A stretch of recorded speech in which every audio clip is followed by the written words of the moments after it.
Exclusive, U.S. military preparing for potentially weeks-long Iran operations. February 15, 2026.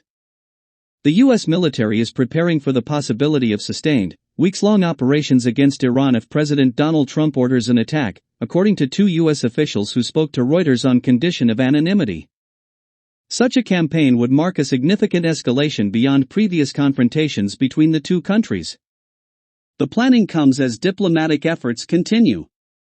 U.S. envoys Steve Witkoff and Jared Kushner are scheduled to meet Iranian representatives in Geneva on Tuesday, with Oman mediating. Secretary of State Marco Rubio said Trump prefers a negotiated agreement but acknowledged reaching one would be difficult. At the same time, Trump has bolstered U.S. forces in the region. The Pentagon is sending an additional aircraft carrier to the Middle East, along with thousands of troops, fighter jets, guided missile destroyers and other assets capable of offensive and defensive operations. Speaking after an event at Fort Bragg, Trump suggested that a change in Iran's government would be the best thing that could happen, though he did not specify alternatives. He has previously expressed reluctance to deploy U.S. ground forces, indicating any action would likely rely on air and naval power. In Venezuela last month, however, he authorized a special operations raid targeting President Nicolas Maduro. White House spokesperson Anna Kelly said Trump has all options on the table. The Pentagon declined to comment. Last year, the United States deployed 2 aircraft carriers to the region and carried out Midnight Hammer, a one-off strike in which stealth bombers flew from the U.S. to hit Iranian nuclear sites. Iran responded with a limited strike on a U.S. base in Qatar. Officials said current planning is more complex. In a prolonged campaign, U.S. forces could target not only nuclear facilities but also Iranian state and security sites.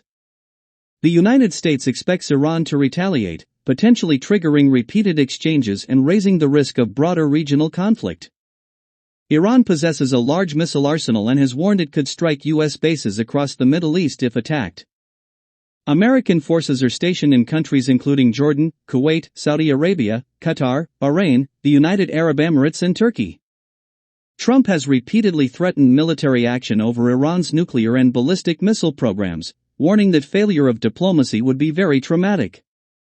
Israeli Prime Minister Benjamin Netanyahu met Trump in Washington this week and said any agreement must address Israel's security concerns. Iran has signaled willingness to negotiate limits on its nuclear program in exchange for sanctions relief but has rejected linking talks to its missile program. Meanwhile, Iranian opposition figure Reza Pahlavi urged Washington not to prolong negotiations, arguing that military action could weaken the clerical leadership and accelerate political change. Pahlavi, the exiled son of Iran's former Shah, said he believes the government is nearing collapse and that an attack could hasten its downfall. By Reuters, story by Phil Stewart and Idris Ali, February 15, 2026.